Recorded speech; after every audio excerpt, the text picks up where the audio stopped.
मेरे प्यारे भाई और बहनों, आप सबको मेरा हार्दिक प्रणाम। आध्यात्मिक जीवन के लिए सबसे पहली ज़रूरी बात है अंतर की सफाई करना। और जैसे कि कल मैंने आपको बताया, अंतर की सफाई करने के लिए सबसे पहले हमको अपनी आंखें बंद करनी हैं।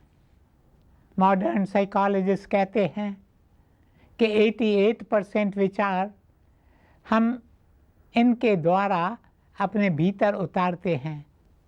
देखिए, इन आँखों से हम क्या क्या देखते हैं। हाय राम, हाय राम। आजकल लोग सारा समय टीवी से चिपके रहते हैं। टीवी में कैसी कैसी बातें दिखाई जाती हैं। अब जो हम देखते हैं वो हमारे भीतर इकट्ठा होता चला जाता है। जैसे मुँह से हम खाते हैं तो वो अंदर जाता है, उसी प्रकार आँखों द्वारा विचारों को खा रहे हैं। इस शरीर के एक एक द्वार से हम कुछ न कुछ अपने अंदर लेते रहते हैं। अरे अंदर लेना बंद करो, अब बाहर फेंकना शुरू करो। द्वार बंद करो, अपने अंदर कुछ भी आने मत दो। देखिए, हम अपने घर का दरवाज़ा बंद रखते हैं। जब कोई आता है तो हम उससे 10 सवाल करते हैं, जैसे तुम के यहाँ क्यों आए हो, तुम्हें क्या चाहिए, तुम कौन हो, वगैरह वगैरह। लेकिन अपने शरीर के द्वार हमने खुले छोड़ दिए हैं और कह रहे हैं कम कम कम वन, कम वन कम ऑल। ये है आज के युग का कमाल। मेरे प्यारे भाई और बहनों, अपनी आँखों के द्वार बंद रखो। गुरुदेव साधु वासवानी जी एक फ़कीर के बारे में बताते थे जो वन में रहता था, प्रतिदिन भिक्षा मांगने जाता था।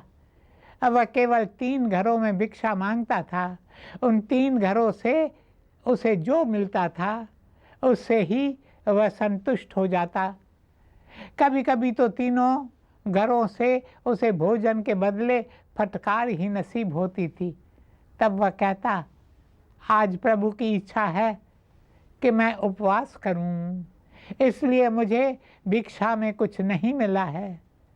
वह कभी भी इस बात से दुखी नहीं होता था। वह कभी किसी के बारे में बुरा नहीं सोचता था, सदा सबको आशीष ही देता था। एक दिन फ़कीर रास्ते से चला जा रहा था कि तभी एक महिला अपने घर की बालकनी से उसे आवाज़ देकर कहती है, स्वामी जी आओ, मैं आपको भिक्षा देना चाहती हूँ। फ़कीर उस महिला के द्वार पर आता है। महिला अपने रसोई घर से स्वादिष्ट व्यंजन लेकर आती है और उसे देती है। लेकिन भिक्षा देते समय महिला सारा समय फ़कीर की ओर ही देखे जा रही थी। फ़कीर बेचारा तो अपनी ही धुन में था। वह चुपचाप भिक्षा लेकर अपनी थैली में डालता है और चलने लगता है। इतने में महिला उसे कहती है, स्वामी जी आप इतनी जल्दी क्यों जा रहे हैं, थोड़ा रुक जाएं। फ़कीर मन ही मन सोचता है, यह महिला मुझसे इस तरह क्यों बोल रही है। महिला थी जो बार बार फ़कीर की ओर देखे जा रही थी। तब फ़कीर उससे कहता है, मैं यहाँ क्यों ठहरूं, मुझे तो लौट जाना है। इस पर महिला कहती है, अच्छा लेकिन कल फिर ज़रूर आना, मैं आपकी राह देखूंगी। अगले दिन महिला अपने घर के द्वार पर फ़कीर के आने की राह देख रही थी। फ़कीर भिक्षा लेने निकला। वह तो अपनी धुन में चला जा रहा था, क्योंकि उसने अपने द्वार बंद कर रखे थे। उसे तो याद भी नहीं था कि एक दिन पहले उसे कौन मिला था और किसने उसे भिक्षा दी थी। उधर जब महिला ने फ़कीर को अपने घर से गुजरते हुए देखा तो ज़ोर से पुकारने लगी, स्वामी जी स्वामी जी। फ़कीर ने पलट कर देखा और बोला, माता, मैं तो भूल गया कि कल आपने मुझे फिर से आने को कहा था। मैं आ गया हूँ, अब आप मुझे भिक्षा में जो देना चाहते हैं कृपया जल्दी से दे दें। महिला फिर रसोई घर में गई और उस फ़कीर के लिए पिछले दिन से भी अधिक स्वादिष्ट व्यंजन जैसे रसमलाई, जलेबी, पुलाव आदि लेकर आई। फ़कीर को यह सब देखकर बड़ा अचरज हुआ। वह मन ही मन कहने लगा, यह महिला मेरे लिए इतना कुछ क्यों कर रही है। तब उसने देखा महिला बार बार उसे देखे जा रही थी। बात यह थी कि फ़कीर की आंखें बहुत सुंदर, हिरनी जैसी मन को मोह लेने वाली थी। वह महिला बार बार उन आँखों को ही देखे जा रही थी। एक बार फिर जब फ़कीर जाने के लिए मुड़ा तो महिला ने कहा, स्वामी जी, कल आप फिर आना, मैं आपके आने की राह देखूंगी। अब फ़कीर समझ गया कि दाल में कुछ काला है। अब वह दूसरे, तीसरे और चौथे दिन आया ही नहीं। फिर जाकर वह 5वें दिन आया। उसके हाथ में एक लाठी थी, जिस लाठी से ठक ठक ठक करता वह चला आ रहा था। महिला तो प्रतिदिन फ़कीर के आने की राह देखती थी। वह दूर से फ़कीर को आते हुए देखती है। फ़कीर को चलने में कुछ दिक्कत हो रही थी। लकड़ी के सहारे चलते चलते फ़कीर उस महिला के घर के सामने रुका। उसके बाद अपनी थैली महिला को देते हुए कहा, ये लो, तुमने मेरी आंखों से दिल लगाया था, इसलिए मैंने अपनी आंखें निकालकर इस थैली में डाल दी है। अब तुम इसे अपने पास रख लो। He had become blind. He chose to become blind. मेरे प्यारे भाइयों और बहनों, बात में दम है। दरवाजे बंद करने की यह इंतहा थी। मैं नहीं चाहता कि आप लोग ऐसा करें, लेकिन इतना तो आप कर सकते हैं कि अपने दरवाज़ों का खोलना कम कर सकते हैं। अक्षर पर तू एक, बाकी सब विसार, अंतर तू बुहार, पने परोगे कितने। मेरे प्रियजनों, अंतर को उज्जवल करना है, यह मानव योनि इसलिए तो हमें मिली है। लेकिन हम यहाँ आकर किन बातों में अटक गए हैं। हम धन संपत्ति इकट्ठे करने में लगे हुए हैं, बंगले बनवाने में लगे हुए हैं, खरीदने में लगे हुए हैं। कल मुझे एक व्यक्ति मिला, उसने मुझसे कहा, मैं सोच रहा हूँ होंडा सिटी खरीद लूँ, लेकिन समझ में नहीं आ रहा क्वालिस खरीदूँ या फिर होंडा सिटी खरीदूँ। मैंने उसे कहा, तुम जो चाहो खरीद लो, लेकिन अपने अंतर को अवश्य उज्जवल करना। ऐसा न हो तुम बाकी सारे काम करते रहो और यह मुख्य काम को तुम करना भूल जाओ। मेरे प्यारे भाइयों और बहनों, पहले 2 द्वार हैं आंखें, दूसरे 2 द्वार हैं कान। इन कानों द्वारा हम कितने पाप करते हैं। दूसरों की निंदा सुनते हैं, दूसरों की निंदा बड़े चाह से सुनते हैं। उसके बाद 2 द्वार हैं हमारे 2 नासिकाएं, सुगंध द्वारा भी हम कई पाप करते हैं। एक द्वार है हमारा मुख, हमारी यह ज़ुबान। मनुष्य की ज़ुबान एक तीर से भी ज़्यादा घातक होती है। मुझे एक महिला मिली, बस रोए जा रही थी। उसके आंसू थमने का नाम ही नहीं ले रहे थे। मैंने उससे पूछा, बात क्या है, तुम इतना रो क्यों रही हो। इस पर वह बोली, अमुक व्यक्ति ने मेरे दिल को छलनी कर दिया है। इस शरीर का घाव तो ठीक हो सकता है, लेकिन दिल का घाव कभी ठीक नहीं हो सकता। इस ज़ुबान से हम लोगों को कितने घाव देते हैं। इस ज़ुबान का एक और पहलू है, वो है स्वाद। स्वाद के लिए हम रोज़ कितने पशुओं का घात करते हैं। इन मूक प्राणियों को जीने का उतना ही अधिकार है जितना कि मुझे और आपको। The right to live is the very first right of every creature that breathes the breath of life. हम अपने अधिकार लेना चाहते हैं, लेकिन पशुओं को उनका अधिकार नहीं देते। उसके बाद दो और द्वार हैं, the organ of generation and the organ of evacuation. कुल मिलाकर इस शरीर के 9 द्वार हैं। इन 9 दरवाज़ों द्वारा हम हर दिन कितने पाप करते हैं। उपनिषद में ऋषि ने कहा है, God pierced the body of man with holes, and the holes are looking outwards. Man needs to turn inwards. Man needs to turn within. मेरे प्यारे भाइयों और बहनों, जब परमात्मा ने मनुष्य का बुत बनाया तो उसमें उसने छेद कर दिए। ये छेद सारा समय बाहर की ओर निहारते रहते हैं और हमें बाहर की चीज़ों की ओर खींचते हैं। इसलिए हमारा मन सारा समय बाहर ही भागता फिरता है। मन ने स्वयं को इंद्रियों के साथ बांध लिया है। इसलिए भगवान श्री कृष्ण कहते हैं, पहले तुम अपने द्वार बंद करो, उसके बाद अपने मन को एकाग्र करो। इस समय तुम्हारा मन चंचल है और मन तब एकाग्र होगा जब तुम मन को हृदय चक्र में बिठाओगे। मन को हृदय में बिठाकर उसे नाम में लीन करो। देखो, जब कीर्तन होता है, जैसे हरि ओम नारायणाय, हरि ओम नारायणाय,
मेरे प्यारे भाइयों और बहनों, मन को नाम कीर्तन में लीन करो, फिर धीरे धीरे उसे हृदय चक्र से उठाते हुए मस्तक की ओर सहस्रार चक्र में ले जाओ। एक बार मन सहस्रार चक्र में पहुंच गया तो that is a wonderful state. फिर अपने आप अंतर उज्जवल हो जाएगा। अंतर तू बुहार पने परोगे कितने। अंतर की सफाई करनी है, हमें स्वयं यह काम करना है।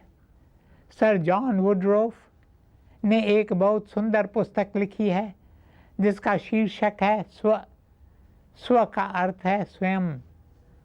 इस पुस्तक में वे लिखते हैं, to us who are westerners cleanliness is next to godliness, but to the Hindus cleanliness is godliness। ऐसा क्यों? क्योंकि हमारे सारे हिंदू धर्म के शास्त्रों,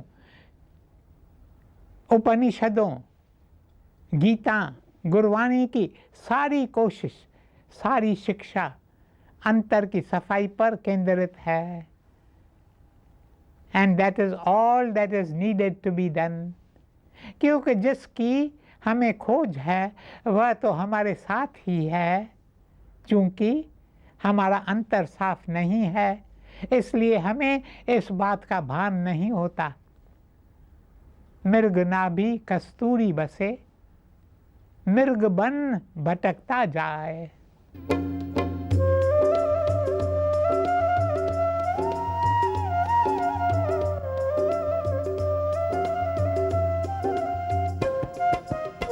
मृगनाभि कस्तूरी बसे, मृग भटकत बन जाए। मृगनाभि कस्तूरी बसे, मृग भटकत बन जाए। सबके हृदय राम बसे, पर कोई समझ न पाए। रामा कोई समझ न पाए।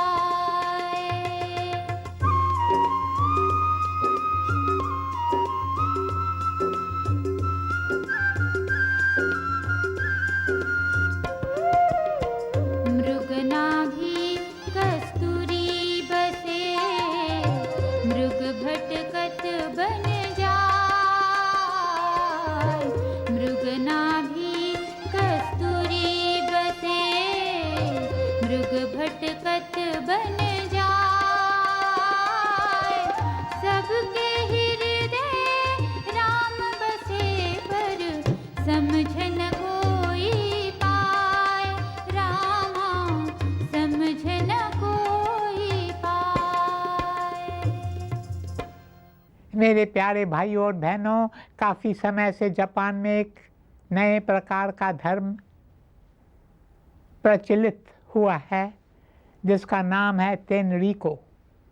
It is a combination of Christianity, Buddhism and Shintoism. यह धर्म ईसाई धर्म, बौद्ध धर्म और शिंतो का मिश्रण है। जापान में नारा नामक एक स्थान है जहां इस धर्म के लोगों के पास एक बड़ा शाही एस्टेट है। उस एस्टेट में आपको कहीं पर भी कूड़ा या कचरा दिखाई नहीं देगा। वहाँ के लोगों को सफाई के लिए इतना प्यार है कि ज़मीन पर यदि पेड़ से एक पत्ता भी गिर जाएगा तो कोई ना कोई उसे उठाकर कचरे के डिब्बे में डाल देगा।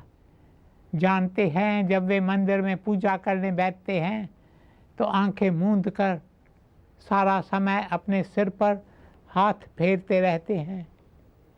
एक बार एक आदमी ने उनसे पूछा, आप सारा समय अपने सिर पर इस तरह हाथ क्यों फेरते रहते हैं?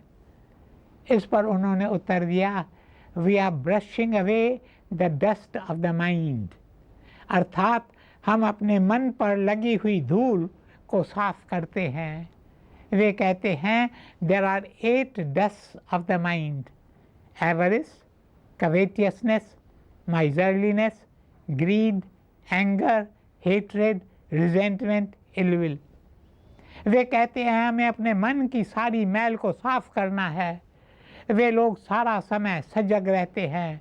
वे अपनी इंद्रियों के दरवाजे बंद करके बैठे हैं, फिर भी मन में कब कोई विकार आ जाए इसका कोई भरोसा नहीं। अंतर साफ करने के लिए हमें सारा समय सजग रहना चाहिए। जब आप ध्यान में बैठेंगे तो उस समय भी शैतान अपनी सेना लेकर आपके भीतर घुसने की कोशिश करता है। उस समय भी आपको सावधान रहना चाहिए। जैसे चौकीदार रात के समय सावधान रहते हैं, वे बार बार अपनी लाठी को ज़मीन पर मारकर चेतावनी देते हैं कि वे जाग रहे हैं ताकि कोई चोर अंदर ना आ सके। लेकिन हम हैं कि सावधान नहीं रहते, इसलिए बार बार विकार हम पर हावी हो जाते हैं।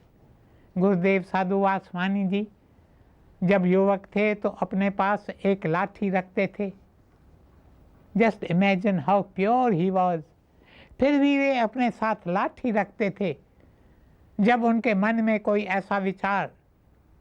ऐसा वैसा विचार उठता था तो वे अपने कमरे का दरवाज़ा बंद करके स्वयं को लाठी से पीटते थे ताकि दोबारा वह विचार उनके पास न आने पाए। मेरे प्यारे भाइयों और बहनों, क्या हमने कभी स्वयं को इस तरह पीटा है? कभी हमने स्वयं से कहा है तुमने विकार को आने दिया है, अब तुम्हें 3 दिन भूखा रहना पड़ेगा। सच्चा व्रत तो यही है। जब मन में कोई विकार उठे तो कहें आज मैं व्रत रखूँगा। वैसे यदि हमने सोमवार को व्रत रखा या गुरुवार को व्रत रखा और मन में खूब विकार उठते रहे, ऐसे में व्रत रखने का क्या लाभ? अक्षर पर तू एक, बाकी सब विसार, अंतर तू बुहार, पने परोगे कितने। मेरे प्यारे भाइयों और बहनों, एक ही शब्द पढ़ना है, वो शब्द है प्रेम, वो शब्द है प्यार। प्रभु से प्यार करना, जैसे जैसे हम प्रभु से अधिक प्रेम करने लगते हैं, वैसे वैसे हम ईश्वर का अधिक सा अधिक ध्यान करने लगते हैं। And this is the great law of spiritual life. You become what you think. As you think more and more of God, you become more and more divine. और जब यह प्रेम हमारे भीतर जागता है, तब हम अपने आप पवित्र होने लगते हैं, साफ होने लगते हैं। और हमें यही तो करना है। अक्षर पर तू एक, बाकी सब विसार, अंतर तू बुहार, पने परोगे कितने। ओम शांति शांति शांति।